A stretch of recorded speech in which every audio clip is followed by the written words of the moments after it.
Welcome to Session 99 Update. I'm Janelle Trobeck. There are many people at the Capitol during a legislative session, but this year the Senate is short one of those individuals who was an institution himself. Assistant Sergeant at Arms Ralph Graham died January 26th of this year. Here's a look at the man who guarded the Senate and its tradition. For many lawmakers and staff, the Senate will not be the same.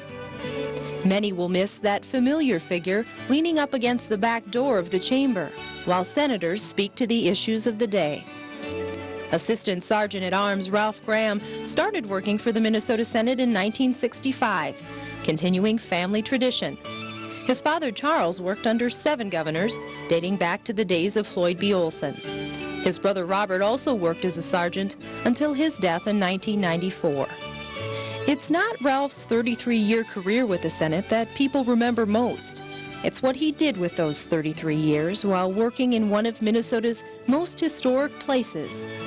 He wasn't the one who made the laws. Instead, he made things just a little easier for the senators who did.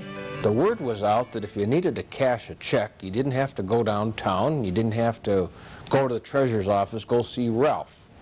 And so I wrote out a check for $50 and went to see him, and he'd always kind of look around a little bit to make sure no one was looking, and all of a sudden you'd have your $50, and there were always crisp bills, 20s and 10s. And I can't tell you how much money he carried with him, but he was a good banker and he never charged interest.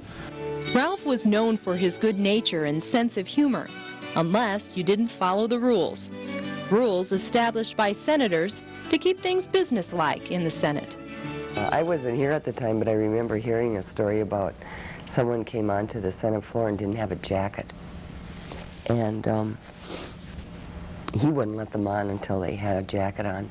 So he went and got like a sergeant's jacket or something, and it was this atrocious color, like bright orange or pink or something. And this guy had to sit on the Senate floor with this awful jacket on, but he had to obey.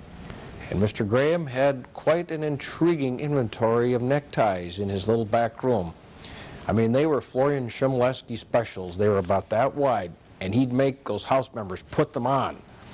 And the next thing they'd come back, they were appropriately dressed to, so they would subscribe to the Senate rules. He didn't make the rules. He simply worked to enforce them. I think that treating everyone the same, both majority and minority members, was kind of his trademark. The enforcement side of what he did was a small part of it. More was to make people feel welcome. For example, visitors. I heard him greeting people at the door who were here on tour, either from Minnesota or from other states, and tried to tell them a little bit about the chamber and about the Senate. I remember the first time I ever met Ralph as if it was yesterday.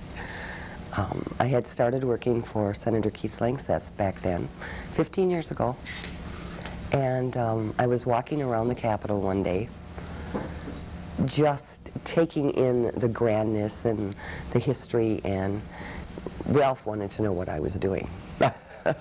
Once in a while, as you know, things get heated on the Senate floor and there's some passionate speeches. And in his own unique way, somehow, some way, he'd always come by, and if it happened to be that I had said some words that seemed to be meaningful to him, he'd always give a compliment and say, you know, I enjoyed that. That meant something to me. You know, just keep it up. And that just doesn't happen with everyone. Ralph Graham took pride in his work, whether it was making coffee, enforcing the Senate's coat policy, or acting as an ambassador of the institution. He guarded the chamber, its rules, tradition, and decorum with pride. A pride that carried over into his personality and how he dressed. Ralph was always perfectly put together. There's no question about that. Lord only knows how many suits and sharp ties that Ralph Graham had. He was one of the sharpest dressers that I've ever met. He always wore a hat, and often referred to that as the sky piece. And loafers, I suppose, when those first came into being, or when Ralph's generation started wearing loafers, those were step-in-tos. And he knew we got a kick out of that stuff. And when he put on his sky piece and his overcoat, which he called his front, It was last February that things changed for Ralph Graham. He had a stroke and recently decided to retire due to his failing health. This year, the Senate was forced to start the session without him. Many of his friends promised to keep in touch, but little did they know that his days were numbered, and with each January day, his condition was getting worse. The Senate had planned a retirement event, and based on the beginning of the session and everything, everybody's schedules, we were unable to put that together in time before he passed away. But we did have a very nice shadow box plaque made up with a beautiful silver state seal and his name on the bottom and a bit of language commemorating his over 30 years of work to the state of Minnesota State Senate. And before his passing in the hospital room, I was able to give that to his wife and daughter. Of course, it just didn't seem right when we started the session this year, and he wasn't here on opening day. I think that's the first opening day he had missed for, 30 years or whatever, maybe more than that. And so I called him that morning and talked to him. We had a nice visit and told him that we would be missing him and that it just wasn't going to be the same without him. Ralph Graham died January 26th, but he left behind so many memories. Memories of Ralph the coffee maker, the banker, the storyteller, the joker, the friend. He always called me Swen. And, face it, some people have trouble putting two consonants together to pronounce Sven. And that kind of became one of Ralph's trademarks, too, is that he'd come into the office and sometimes it was a real problem or sometimes he was just trying to get my attention, and it was, listen, Swen. He'd always make you feel like you were the most important person in this capital at that particular time.